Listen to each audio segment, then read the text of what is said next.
Hello மக்களே, நான் ரொம்ப நாள் கழிச்சு வீடியோ போடுறேன். இன்றைக்கி நம்ம பயம் ஷார்ட்ஸு தான் பார்க்குறோம். வாங்க பார்க்கலாம். அல்லாஹ் உபயை தக்குவா என்றால் என்ன? உபய் அவர்கள் சொன்னார்கள், ரலியல்லாஹு அன்ஹு, உமர் அவர்களை பார்த்து, உமர் அவர்களை, நீங்கள் ஒரு முள்ளுள்ள இடத்தில் நடந்து சென்றிருக்கிறீர்களா?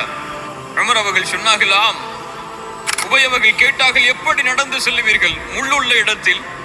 எந்த இடத்தில் முள்ளில்லையோ அந்த இடத்தில் என்னுடைய ஆடைகளை உயர்த்தி பிடித்துக் கொண்டு அந்த இடத்தில் பார்த்து கால் வைத்து செல்லுவேன், முள்ளில்லாத இடத்தில். உபய் அவர்கள் சொன்னார்கள் உமரை பார்த்து, தில்க ஹிய தக்வா யா உமர். உமரே, அதுதான் தக்குவா. என்ன அர்த்தம்? இந்த பூமியில் நீங்கள் வாழக்கூடிய வாழ்நாட்களில் அல்லாஹ் கொடுத்த இந்த வாழ்க்கையில் நீங்கள் ஒரு நிமிடத்தை கழித்தாலும் அதை நீங்கள் சிந்தித்து பார்க்க வேண்டும், அதில் நீங்கள் ஆராய வேண்டும். இது அல்லாஹ்வுடைய கட்டுப்பாட்டில் இருக்கிறதா அல்லது அல்லாஹ் தடுத்த காரியத்தில் இருக்கிறதா?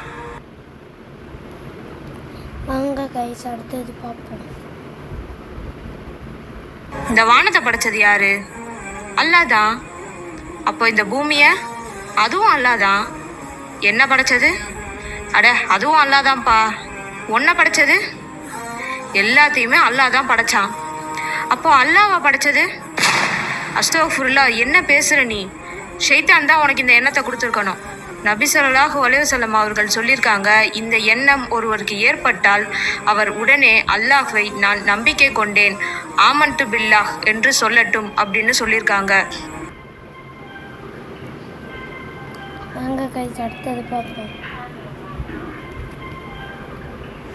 இந்த ரிஸ்க் எப்படி பின்பற்ற வேண்டும், அதில் தான் இந்த சமூகம் கொஞ்சம் தள்ளி நிற்கிறது. அல்லாஹ் நிறைய கொடுக்கணுமா? அல்லாஹ்வின் பக்கம் நெருங்கினால் ரப்பு கொடுப்பான்.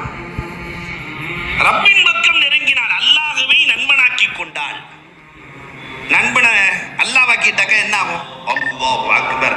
வானத்தின் திறவுகோல், பூமியின் திறவுகோலை அல்லாஹ் கொடுத்துருவான். ஏடிஎம் மிஷினை கொடுத்துருவான். அல்லாஹ் என்ன கேட்டாலும் கிடைக்கும்.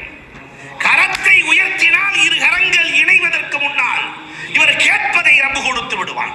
அத்தகர்ருபு இலல்லாஹ், அல்லாஹ்வின் பக்கம் நெருங்குதல். பார்த்துட்டு வீடியோ முடிச்சுப்போம் கைஸ். ரெண்டு பார்த்துட்டு நீங்க கேட்ட கேள்விக்கு நான் ஒரு பதில் சொல்றேன். யாராவது உங்கள் மீது அவதூறு கூறினால், நீங்கள் சொல்லாத செய்யாத விஷயத்தை கொண்டு உங்களுடைய உள்ளத்தை நோகடித்தால், அதன் காரணமாக உங்கள் உள்ளம் சிக்கு நூறாக உடைந்து இருளானால், குர்ஆனுடைய இந்த வசனத்தை கேளுங்க, ஓதியே காட்டுறேன். وَلَقَدْ نَعْلَمُ أَنَّكَ يَضِيقُ صَدْرُكَ بِمَا يَقُولُونَ فَسَبِّحْ بِحَمْدِ رَبِّكَ وَكُن مِّنَ السَّاجِدِينَ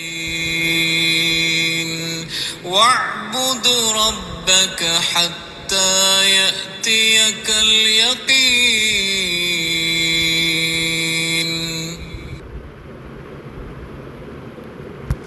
இந்த வீடியோ முடிச்சுப்போம் கைஸ்.